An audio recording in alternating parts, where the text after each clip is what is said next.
像你洁白牙齿一样，能充满微笑和美好的。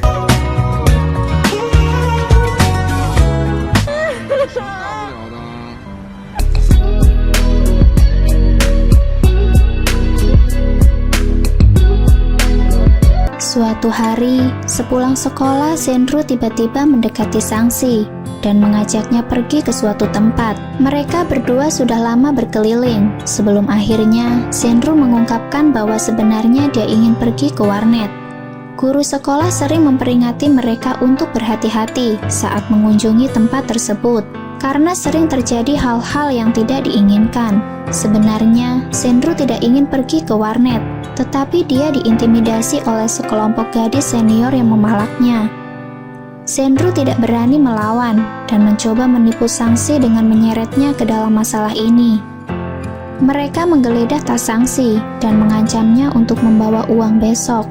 Sangsi sangat kecewa kepada Senru dan dia akhirnya mengerti kenapa temannya itu tiba-tiba mendatanginya lagi.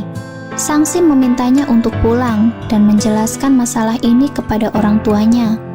Lalu ia berjalan tertatih-tatih pergi sendirian, tidak peduli betapa menyesalnya Senru, dan Sangsi tidak akan menerimanya lagi. Saat itu, karena Sang Yang berhalangan, dia meminta bantuan Jiasu untuk menjemput adiknya di sekolah. Jiasu segera mencari Sangsi setelah tahu bahwa dia tidak ada di sekolah, dan menemukannya di sebuah gang dekat warnet yang ia kunjungi. Sangsi tidak mau menceritakan masalahnya kepada Jiasu karena tidak mau merepotkannya. Namun, Jiasu terlalu kesal untuk membiarkan hal ini terjadi dan segera bertindak setelah mengetahui semuanya. Keesokan harinya, Sang Yang, Jiasu, dan Kiave datang menemui para berandal yang sudah merisak Sangsi. Mereka sudah siap berkelahi jika memang adalah laki-laki yang terlibat. Tapi ternyata mereka hanya sekelompok gadis. Sang Yang sangat marah, tapi dia tidak menyakiti mereka.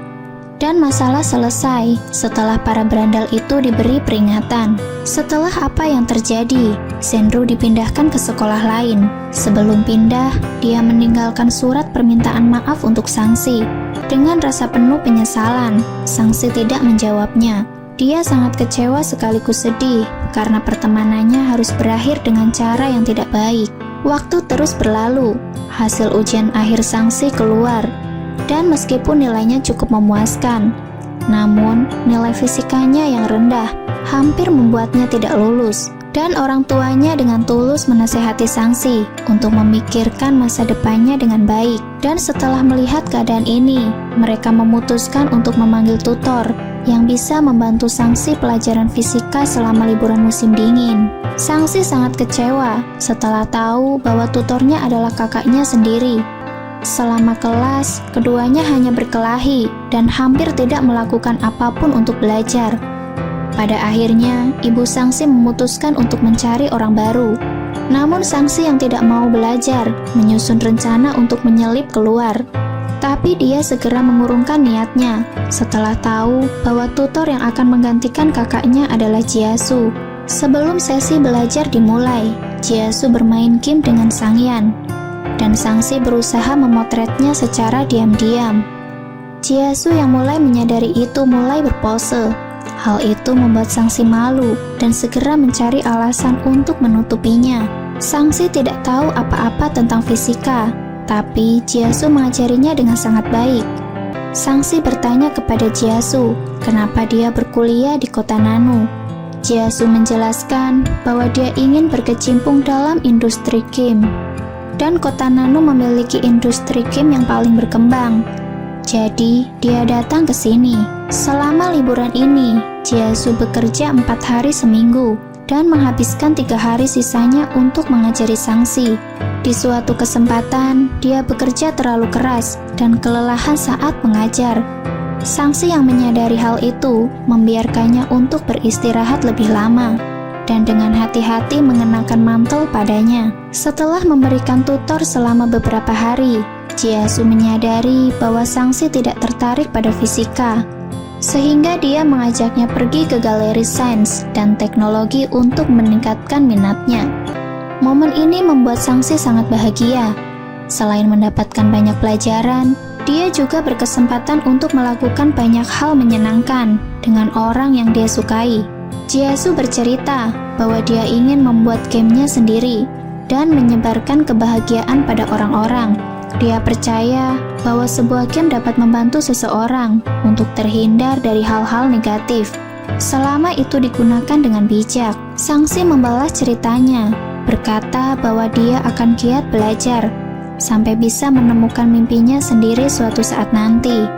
Setelah membahas masa depan, Sangsi tiba-tiba meminta Jiesu untuk tidak berpacaran. Sangsi berbicara seolah-olah dia takut pacar Jiesu akan menghalangi cita-citanya.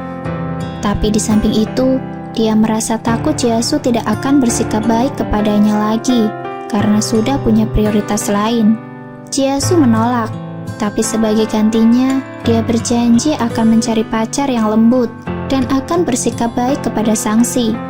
Dengan begitu akan bertambah satu orang yang peduli kepadanya. Sangsi setuju, tapi dia meminta Jiesu untuk memperlihatkan calon pacarnya terlebih dahulu kepadanya. Dan Jiesu berjanji. Waktu berlalu dan tahun baru Imlek telah tiba. Sangsi ingin memberi angpau kepada Jiesu, tapi alih-alih uang, dia justru membuat ucapan selamat tahun baru, melipatnya menjadi bintang-bintang kecil, memasukkannya ke dalam amplop merah, dan diam-diam menaruhnya di dalam mantel ketika dia datang ke rumah. Jiesu dengan sopan menolak ajakan makan malam keluarga Sangsi karena dia harus kembali ke asrama. Jiesu menghabiskan malam tahun baru di asrama sendirian. Sementara orang-orang berbahagia, dia justru mendapat panggilan mengejutkan dari pihak rumah sakit yang mengatakan bahwa ayahnya menderita infeksi paru-paru dan harus segera dioperasi. Jiesu lalu pulang ke Yehu untuk mengatasi masalah ini dan tanpa memberi kabar kepada siapapun. Dan karena masa kuliahnya sudah hampir selesai, dia akan kembali ke kota Nanu saat upacara wisuda. Setelah sekolah dimulai, Sangsi menerima hadiah dari Jiesu, dan pada saat itulah dia mengetahui bahwa dia telah kembali ke kampung halamannya. Sangsi sangat senang dengan hadiah boneka anjing pemberian Jiesu, yang menurutnya sangat mirip dengan Sangyang. Sangsi ingin mengirim hadiah lain sebagai balasan, tapi Jiesu menolaknya.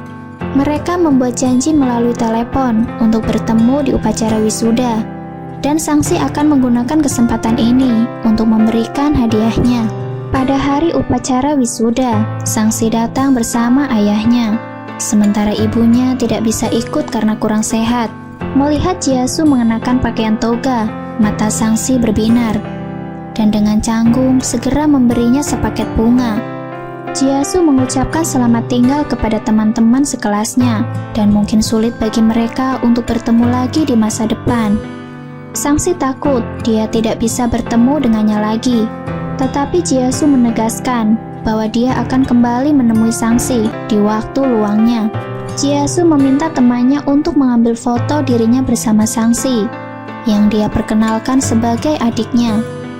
Sangsi sedikit kecewa karena Jiesu hanya menganggapnya sebagai adik, tapi dia juga bahagia karena itu membuktikannya bahwa Jiesu bukan lagi orang asing. Tapi dia juga bahagia karena itu membuktikan bahwa Jiesu bukan lagi orang asing dalam kehidupannya. Sayangnya, pada hari itu Sangsi tidak menemukan momen yang tepat untuk memberikan hadiah yang sudah dia siapkan untuk Jiesu. Di pesta malam hari, semua orang membuat keributan di bar dan membahas kehidupan dan rencana masa depan.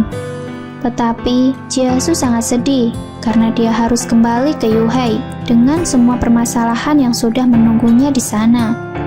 Jiesu mengantar Sangyang yang sedang mabuk untuk pulang dan dia berencana tidur di hotel.